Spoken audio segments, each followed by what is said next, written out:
Yerushalmi Nedarim Daf Yud Gimel. On va continuer dans cet arrêté. Dans les éditions de Vilna et Meoréor, ça se trouve au Daf Yud Bet Amud Bet à 3 lignes d'en bas. Va'al Shenit Atel Moshe Bamila. Dans Osvadar et Arskol, je ne l'ai pas sous la main, mais ça doit être au Daf Yud Gimel quelque part. Donc, Va'al Shenit Atel Moshe Bamila.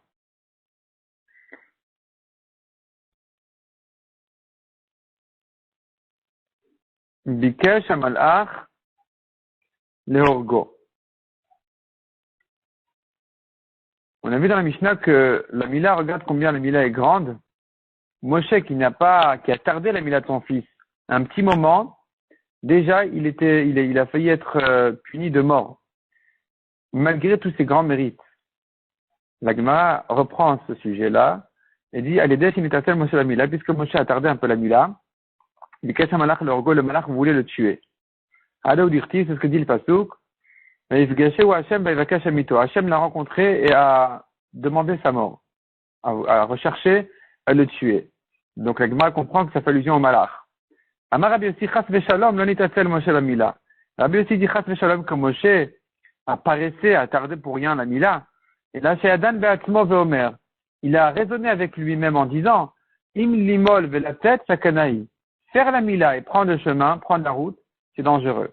Moshe était en chemin retour pour retrouver ses frères en Égypte, les Juifs. Akadosh Baruch Hu lui a dit retourne en Égypte, il n'était pas là-bas, il était à Midian. Et c'est là où il devait faire la mila à son fils.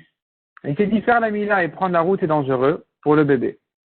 Des michot, ne pas prendre la route, faire la mila et attendre que le bébé guérisse, je peux pas non plus.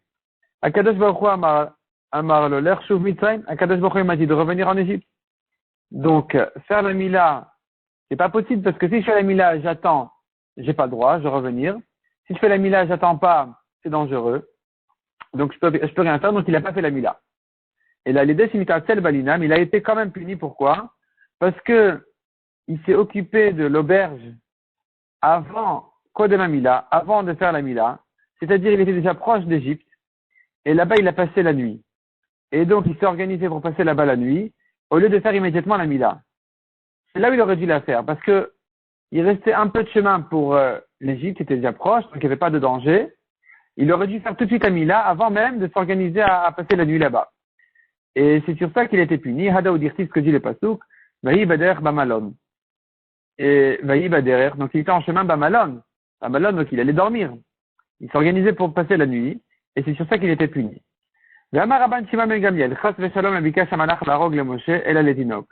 Rabban Shimon dit, chas v'shalom que le malach a demandé la mort de Moshe, a voulu le tuer. Non, il voulait tuer le bébé. Vor'e mikaru khatan. Puisque Tipora dit là-bas, Tipora c'était la femme de Moshe, la mère du bébé, elle a dit, khatan damim la moulotte. Donc elle a parlé, donc en fait, c'était quoi l'histoire? Le malach a voulu tuer, donc soit Moshe, soit le bébé, selon les avis comme on a vu. Et quand Tipora elle a vu ça, elle s'est précipitée à faire la mila au bébé, de manière à sauver celui qui est en danger, Moshe ou le bébé. Et donc tu vois là-bas, elle a dit khatan damim la moulotte. On va expliquer tout de suite le pasouk. Mais quand elle parle du khatan, qui c'est qui s'appelle khatan? Bo'uremi kaou khatan, Moshe ou Atinok? Qui c'est qui doit s'appeler le khatan? C'est Moshe ou le bébé? Donc la Gemara elle dit Itanietani Moshe kaou khatan. Itanietani Atinok kaou khatan. Il y en a qui enseignent, il y en a qui disent, et les Tanaïm qui pensent que c'est Moshe qui s'appelle le khatan, et d'autres qui pensent que c'est le bébé qui s'appelle le khatan. Moshe khatan parce que c'est son mari.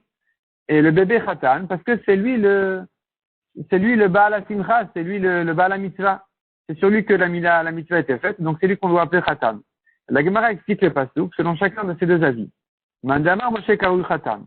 Si tu dis que Moshe il s'appelle Khatan, alors le pasuk se comprendra que quand il pourrait dire Khatan damim la moulot, elle a dit comme ça, Khatan, toi mon mari, damim mitbakesh miyadcha. On demande ta mort, là, regarde le malach, il demande ta mort, regarde ce qui se passe ici. Donc elle était très inquiète, et donc c'est là où elle s'est dépêchée à faire la mila. ou Mandamar Atinok Karui Khatan, celui qui dit c'est le bébé qui s'appelle Khatan, alors elle dit comme ça, Khatan, toi le bébé qui s'appelle Khatan, c'est le Khatan de la Mila, Bedamim Atomedi, tu me coûtes le sang de mon mari, tu mets mon mari en danger. Donc on n'a pas le mot mari dans le pasuk, puisque Khatan se rapporte sur le bébé, mais quand elle dit Damim, Khatan Damim, ça veut dire toi le bébé qui est le Khatan de la Mila, tu me coûtes le sang, tu me coûtes la vie. La vie de qui? De Moshe. Le pasuk dit ensuite, Vatikar Tzipora Tzor, Vatichot et Orlat Bena, Tzipora a pris donc Tzor c'est un rocher, apparemment il était bien aiguisé pour faire la Mila, et Vatichot elle a coupé et Orlat Bena la orla de son fils, donc elle a fait la Mila à son fils, Vatagal et Ragla de Gomer, et elle a fait toucher à ses pieds. Qu'est-ce que ça veut dire? Elle a fait toucher à ses pieds. Rabbi Yehuda, de Rabbi Nechemia, de Rabbi, nous avons ici trois manières de comprendre le pasuk. Chadama le Raglav Shel Moshe. Un dit qu'elle a jeté la orla au pied de Moshe. Vecharna Amar, la orla donc c'est la peau de la Mila, elle a jeté au pied de Moshe. Vecharna Amar, et l'autre il dit, le Raglav Shel Malach, au pied du Malach. Vecharna Amar, le Raglav Shel Tinok. Et le troisième il explique, non, c'est au pied du bébé. Mandemar le Raglav Shel Moshe, celui qui dit au pied de Moshe, Helach, Gozi Chover.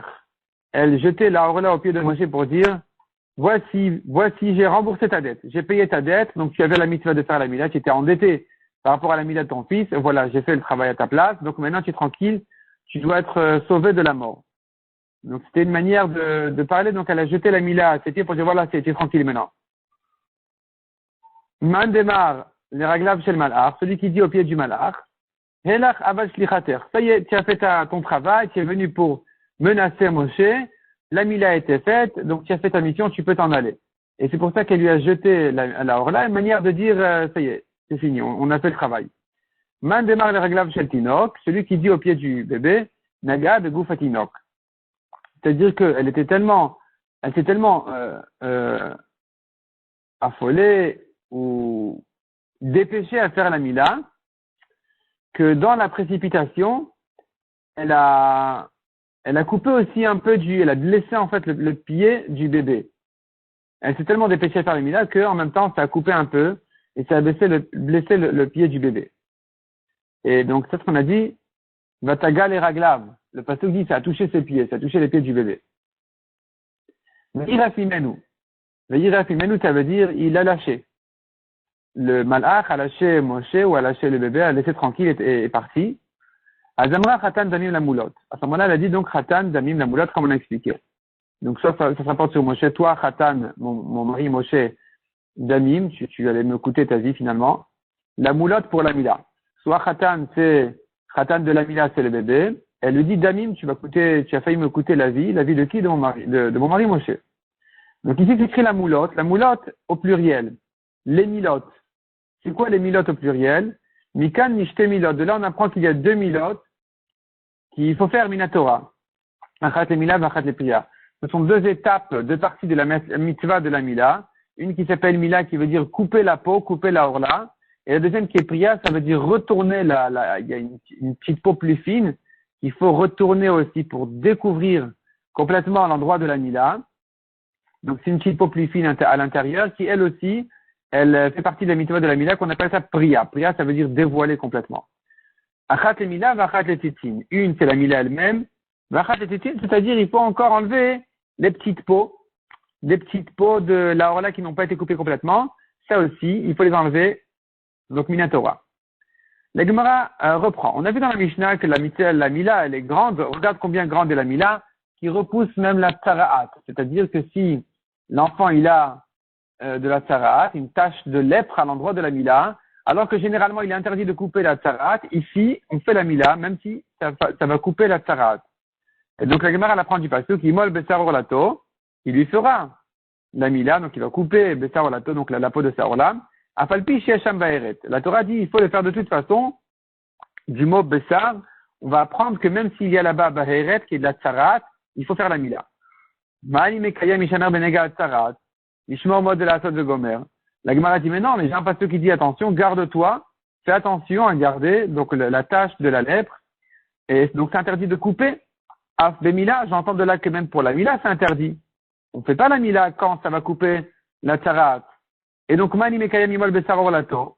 Quand est-ce que je vais faire le pasouk de la mitzvah de la Mila? Bisman chen shamberet. Peut-être que ce n'est que s'il n'y a pas de sarat qu'on a la mitzvah de faire la Mila, mais s'il y en a 8, on ne fait pas. Talmud Lomar besar. C'est écrit imol besar orlato, le mot besar est en trop.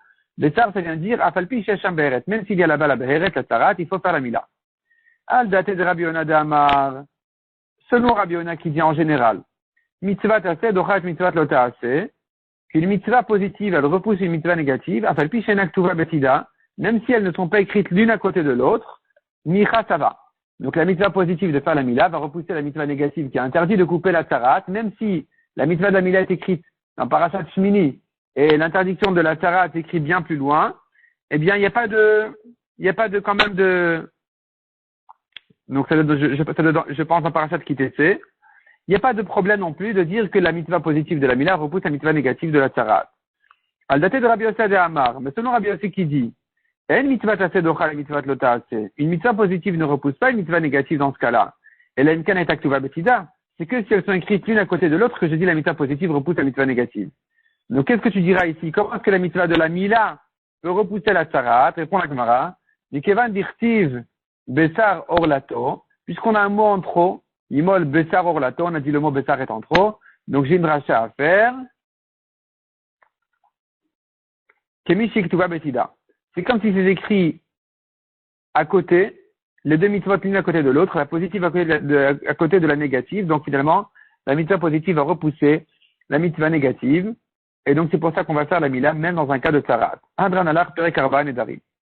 On commence maintenant avec Hashem, le 4e perek de la Masechet. Alacha Aleph.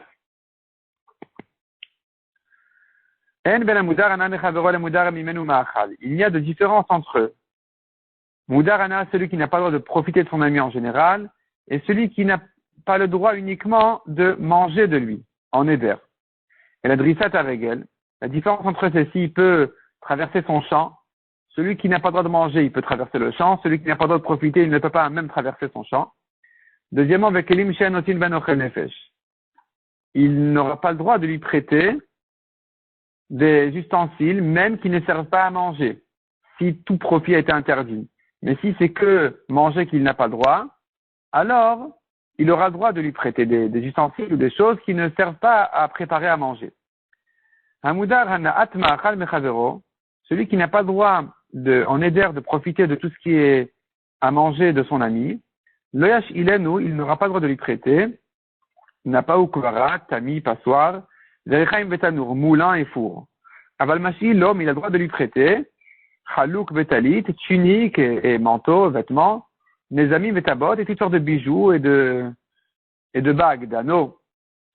Donc ça c'est permis. Vechol davar shenotin bo'ochel nefesh, et toute chose qui ne sert pas à préparer à manger, ça sera permis de lui prêter dans un cas où il ne lui interdit que un profit de manger. Ben, comme chez Maskirin Kaote Ben Assour. Mais si c'est un endroit où on a l'habitude de louer ces choses-là, même si c'est une chose qui ne sert pas à manger, un stylo on loue pas, une voiture, il lui dit prête-moi ta voiture. Il lui dit mais tu n'as pas le droit de manger de chez moi. Il lui dit mais non, mais je vais pas manger. Je prends ta voiture pour aller, même pas pour faire des courses, pour aller quelque part, pour aller me promener. Donc ici, puisque ça sera quand même interdit, Assour, pourquoi? Puisqu'une voiture ça se loue, on loue les voitures, donc tu vas économiser maintenant l'argent de la location de la voiture. Et donc, cet argent-là, ça va te servir à manger. Donc, j'ai pas le droit de te prêter. Je ne pourrais te prêter qu'un stylo, par exemple, qui est une chose qui n'est pas louée en général. Et puisque tu ne manges pas le stylo et que tu n'économises pas de l'argent non plus à emprunter mon stylo, ça, j'aurais le droit. Mais une voiture, non. Demande à Gemara. Adavar shotin bo'ochel nefesh assour. On pourrait déduire de là que la Mishnah a dit une chose qui peut lui préparer à manger, c'est interdit de lui prêter, dans le cas où il a interdit un éder de manger de lui. La Gemara demande de l'homme n'est-ce pas qu'il s'est interdit que de manger? Donc préparer à manger, c'est pas manger. S'il lui dit tu ne pourras rien manger de chez moi, ça ne devrait pas interdire aussi tout ce qui est préparé à manger, comme passoire, tamis, ainsi de suite. Répond la Gemara Rabbi Shimon ben Lakish, ki matnita. La Mishnah, tu vas le comprendre comme ça. En ben mudar anaya mechavero, le mudar anayat ma'achal mechavero. Ici, on n'est pas en train de parler de quelqu'un qui a fait un éder de ne pas manger de son ami. On est en train ici de montrer la différence entre celui qui est Moudar Anaya en général, qui n'a pas le droit de profiter de son ami, et celui qui s'interdit tout profit de manger. Hanayat Machal, c'est pas que le manger qui s'interdit, mais tous les profits du manger, c'est-à-dire même tout ce qui prépare à manger, c'est interdit aussi. Tanya Devet Rabbi Ken, on a enseigné dans la yeshiva de Rabbi ainsi, comme on vient de dire, Amudar Hanayat Machal Mechavero, celui qui a interdit en éder tout profit qui prépare à manger, donc de son ami, il n'a pas au Kuvara, Rechaim Betanour, il n'a pas le droit de lui prêter Tami, passoire, moulin et four. Tani Aval Mashilo, Kosotu Keharot, Vetamchouin. Mais il a le droit quand même de lui prêter des verres, des assiettes, des plats, She'enan Mehanin et Taochel, car ça n'ajoute rien sur le manger. La nourriture ne s'améliore pas. Aval Mechantin et Taochel, ça ne fait uniquement que unir dans l'assiette le manger. Ça ne s'appelle pas un profit sur la nourriture. Ça sert que pour ne pas que ça se disperse. Donc ça, c'est permis. Les fasim ou gderot. Par contre, toutes sortes de marmites, c'est interdit. Pourquoi? Parce que ça sert à améliorer la nourriture. Litron velidroch assour. Moudre le blé. Ou bien presser les raisins, c'est interdit. Liktor, tzricha. Mais cueillir, tzricha, il faut penser à cette question. C'est une question. Velivtzor, tzricha. De même, cueillir les raisins. Ça aussi, on devrait se demander est-ce que c'est permis ou pas. Pourquoi? Parce que c'est deux étapes avant. D'abord, il va cueillir, et ensuite, il va faire la farine. D'abord, il va cueillir les raisins, et ensuite, il va en faire le vin. Donc, on est deux étapes avant la dernière préparation. Enfin, on n'est pas à la dernière préparation du manger. On est à la préparation de la préparation. Est-ce que ça aussi, c'est interdit ou pas? Anayat ma'achal, il faut ajouter un mot. Anayat ma'achal ma'ou. Est-ce que ça rentre dans le profit du manger ou non? C'est déjà trop éloigné. Tani, la Gemara vient répondre. Aval mashilo kurdom, il peut lui prêter une hache. Avinan savrin memar, on pensait dire, mais kurdom shel bekaim, c'est pour couper la terre pour pouvoir semer. Ça, c'est permis. Donc, chez nous aussi, on devrait permettre la cueillette, tout ce qui est préparation de la préparation. La Gemara repousse et dit non. Tipater de kurdom shel makouche. Non, ici, c'est une hache qui sert en fait à enlever les mauvaises herbes. Velet mamina klum. D'ici, tu n'as aucune preuve. Peut-être que la cueillette s'interdit et que de même, une hache qui sert à préparer, à semer, ce serait aussi interdit. Ici, on ne parle pas de ça. Enlever les mauvaises herbes, ça c'est déjà pas vraiment une préparation directe. C'est indirect. C'est pas vraiment préparation du manger, donc ça c'est permis. Mais quand c'est une préparation, même de la préparation, même 2 étapes avant, ça pourrait être interdit. On n'a pas répondu à notre question. Rabbi Avuna Amar Rabbi Yirmiyah Baï. Rabbi Avuna dit, Rabbi Yirmiyah pose la question. Ahan Yusta, une ceinture. Vous avez une sorte de ceinture pleine de petits trous. Puisque c'est plein de petits trous un peu éloignés l'un de l'autre et qu'on peut tamiser là-bas la farine. Asur Mish'ale, peut-être qu'il est interdit de lui prêter. Rabiba Beshem Rabbi Zeira. Rabiba du nom de Rabbi Zeira, Shehu Kenoten Lomaot Ikar Ben Kikar. C'est interdit parce que c'est comme s'il lui donnait de l'argent pour acheter avec un pain. Donc ça rentre, c'est inclus dans les préparations du manger.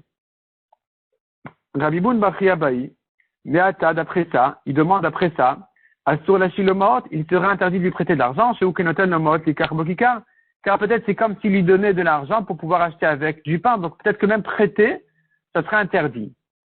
On devrait l'interdire a priori. Rabbi Avina Amar Rabbi Yirmiyah, Baï, Rabbi Avina dit au nom, Rabbi Yirmiyah qui s'est posé la question, Ilen Kuzmidia de Italeron, Asur et Mishalon. Ce sont des bijoux qu'un homme porte sur son corps, et avec ça, il paraît un homme riche et important, et on va lui donner une belle part à manger. Donc ça serait interdit de lui prêter parce que, à nouveau, c'est un profit qui est proche et qui va lui donner à manger. Donc même si ce ne sont que des bijoux, tu pourrais dire il va pas manger les bijoux, il va pas préparer avec à manger. Réponse oui. Oui, ça va l'aider à recevoir une meilleure part, et donc ça serait interdit aussi de les lui prêter.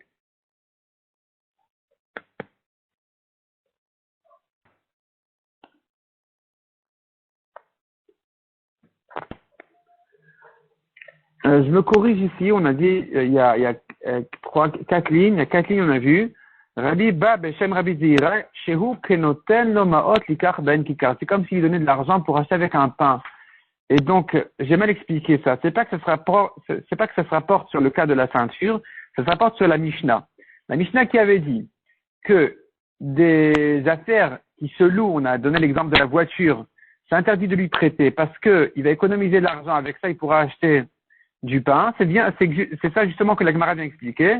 Donc Rabbi Ba vient dire, Beshem Rabbi Zira au nom de Rabbi Zira, c'est comme s'il lui donnait de l'argent pour acheter avec un pain. Donc c'est-à-dire quand je te prête ma voiture, tu vas économiser de l'argent, tu pourras acheter avec un pain, et c'est pour ça que c'est interdit.